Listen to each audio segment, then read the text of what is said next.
Okay, so I used to think that I was good at handling hard things.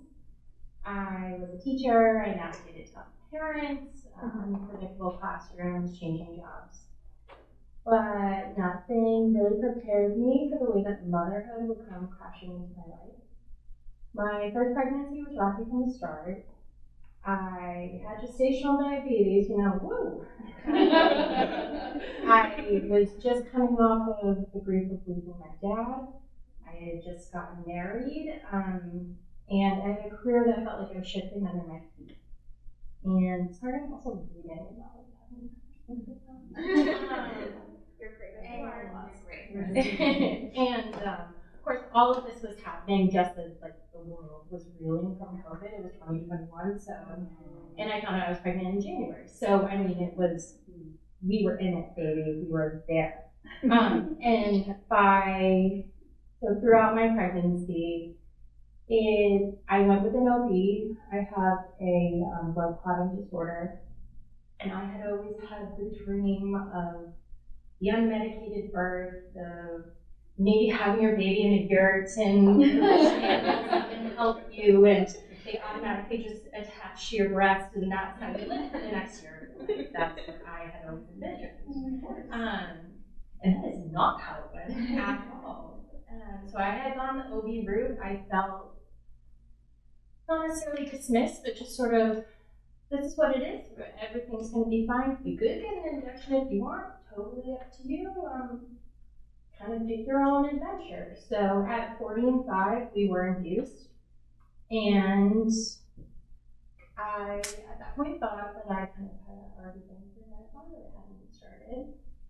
So they scheduled me for an induction, and it seemed to be going smoothly at first. The nurses were incredible. We came in at about 3 o'clock that day. They gave me my first dose of Pitocin. I was able to sleep overnight. Everything felt super cozy. By the next morning, I was already 7 centimeters. Everything felt like it was going great. They gave me a second dose. And by noon, I was 10 centimeters ready to go. They broke my water. And then I started pushing. And I kept pushing, and I kept pushing, and I pushed for about 2 hours, hallucinated while I was pushing. And all of a sudden, the OB walks in and she says, "Are you ready to hear what I have to say?" And I just shut down. She said, "You need to have a C-section, or you're having a C-section today." And I looked at her and I just had no words. And I just had that silent sob that you don't really even know how to comfort. It's just that it was awful. And my husband and I didn't know how to advocate for ourselves. We didn't know what this was. We had no idea what this world was. You take one childbirth class and you walk into this and you think everything's going to be fine. Why should I think that it wouldn't? And so they reeled me back. And it was the one thing that I feared most. I had people in my world and around me that almost made me feel like a C-section was not necessarily failing, but it wasn't the right way to do it. So for me, in my head and in my world, it felt so unnatural and as if I had done something wrong. Was it the diabetes? Did I give myself diabetes? Even though I know that's not true. I remember being wheeled under the lights. My arms were strapped down, my whole body was shaking. I couldn't stop vomiting. And in that moment, they gave me Benadryl for fear that I was having an allergic reaction, which I wasn't. And while I was strapped to the table, all of that fear and fog, just something in me just shut down, and I disconnected. When my daughter was born and they brought her over to me, it wasn't the feeling that I thought it would be. And instead of joy, it felt like rejection. I looked at my husband and I said, "I have so many drugs in my body, please take that baby away." And I was a teacher, I'm a very maternal person, and so that was soul crushing. So it seemed like my body recoiled before my mind could catch up, and then I was gone. Then I fell asleep. And so sick, shaking, kind of slipping away from the moment. And it wasn't until later when I finally held her that the reality sank in. And it wasn't necessarily relief, but it was this deep-seated anxiety. Sort of like this crushing, relentless anxiety. It was sort of like it was like the first trimester came back all over again. Sometimes that first trimester can feel so heavy and so almost depressing, and that's where it sent me. And I couldn't sleep, I couldn't eat, and then she became jaundice. So my baby was placed under the glowing lights, tiny and fragile, and what was supposed to be a 2-day stay stretched into a week, and a week in the hospital feels like 14 years. It feels this time warp. It's a casino. I mean, it really is. It's just wild. Yeah. And then once we got home, I had no idea how that was struggling. At the time, I have the most incredible group of women around me. Shout out, most of them are here. But only one of us had a baby, and everything was fine for her, and she was okay. So I didn't know. I had no idea. I couldn't sleep. I couldn't eat. I would stay up all night watching her breathe, terrified that if I stopped watching her, she would stop breathing. The intrusive thoughts were really intense.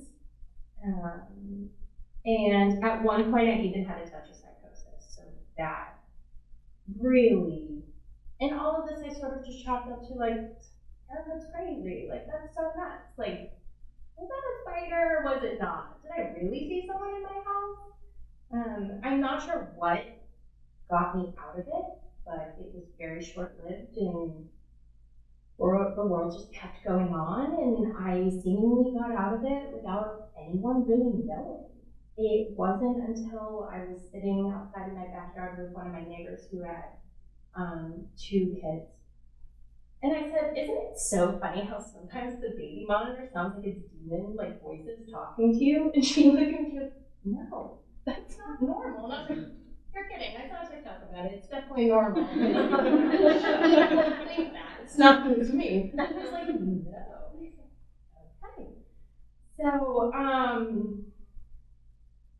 once that sort of subsided, we knew we wanted more kids.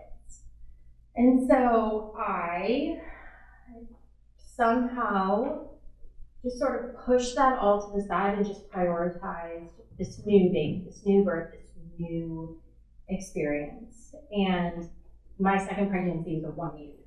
And I felt like Superwoman. There was no diabetes.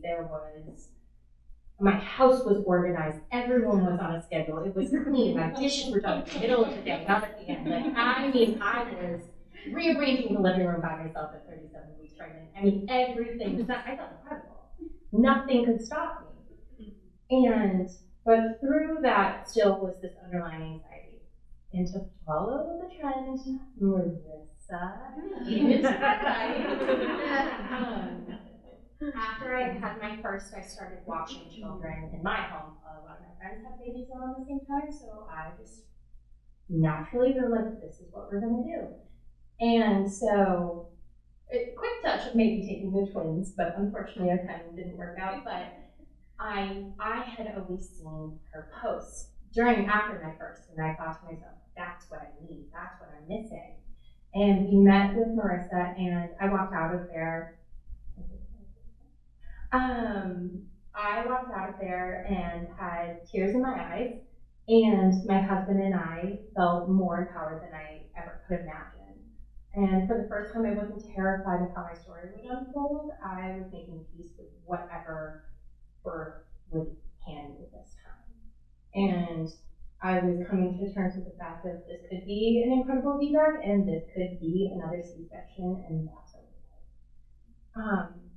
But what I didn't expect was how fast things would happen. And at 39 weeks, my second decided that, she was coming, and she was almost a car baby. And so, in the middle of the night, I said, hold on. The twins and I had COVID. And I said, okay, I'm pretty sure we have COVID. Yeah. And we're on the phone with Marissa on the way to the hospital at 1 in the morning because I had to wait for my friend to come watch our other baby, but she was sleeping and didn't answer the phone. And so she's not here. Everyone's like, My husband woke up and said, "What's calling you?" And so on the way there, we had Marissa on the phone, and my husband decided he was going to stop at stop signs. And I said, "Yeah, you stupid. I'm going. Just chop it off now." And Marissa's on the phone. She's like, "You can keep going." And I was like, "Drive." So we pull into Beverly Hospital. We left the car running the entire time, and my husband's running me down the hallway in a wheelchair to get upstairs. And completely unmedicated, the ring of fire, holy moly. Man, and yeah, and it was with such little warning, and all of a sudden I delivered this unmedicated baby, and she came fast, she came furious, she came grumpy, and for 15 hours. She was so furious. And the list that followed, it was pure magic. 2 kids felt like wholeness, like the missing puzzle piece that clicked into place. My husband and I looked at each other and would just marvel. We did it. We were happy, we were whole, we were floating. And then maybe we were floating a little too high because 4 months later we were surprise pregnant. Yeah. So then that just hit like a brick. That sent me back into that first trimester depression. I mean, that was rough. That really hard to come to terms with. Is my body ready? Are we ready? Can we handle this? We have a smaller house that we didn't think we'd be in. And it was really hard. But then the fog of the first trimester lifted, and we started to feel like we were getting excited and coming around to it, and things started to feel really light. And then we got the email about the genetic results. We were so excited and thought, oh, maybe it's a boy, maybe. We didn't really care, but like, maybe it's a boy, brand new adventure. And so my husband was at work and he said, just open it. It's fine. Like, tell me later. And I opened them really naive to think that nothing would ever show up on that. And just expecting to find out the sex, and instead I saw that she had a 78% chance of having Turner syndrome, which is essentially like the opposite of Down syndrome and has a really, really horrific survival rate. And I spiraled. I doom scrolled. No one calls you when you get those results, and so you look into everything. And my husband had gut-wrenching conversations. You know, you're laying in bed, hysterically crying because you may never get that chance to tell that baby that they love them, or that you love them, and that they were safe and they were wanted, and that thought of them not receiving what you've already been able to get to your babies. And that was really hard. And then we had to wait until I was 19 weeks pregnant to get an amnio. And after the amnio, we had to wait 2 more weeks because, of course, everything went jumbled. And so fortunately for us, we found out it was a false positive. So it just the whole thing. And it was a false positive, and it just was like this finality of we can start breathing, we can start planning, we can start thinking of our world with 3 little ladies. And so this led to a really big rebuilding period. That entire first part of the pregnancy was really rough on us. And we pride ourselves in how much of a team we work together and how open we are with each other. And it was just a time where that was not happening. And so we cried, we celebrated, we started to picture our life with 3 little ladies. The pregnancy, after all the fear, became a season of togetherness and building peace. And then I walked into my 38-week appointment, not thinking too much about anything. We had both of our kids with us, and totally unprepared. It had been my first child's first day of preschool, so that was also already traumatic. Everyone had been crying all day, the whole thing. And then my midwife, and I went with midwife this time, completely different. And midwife was my second one, sorry, I didn't say that. Completely changed everything and changed my life. And I had a different midwife this time who I absolutely loved. She is incredible.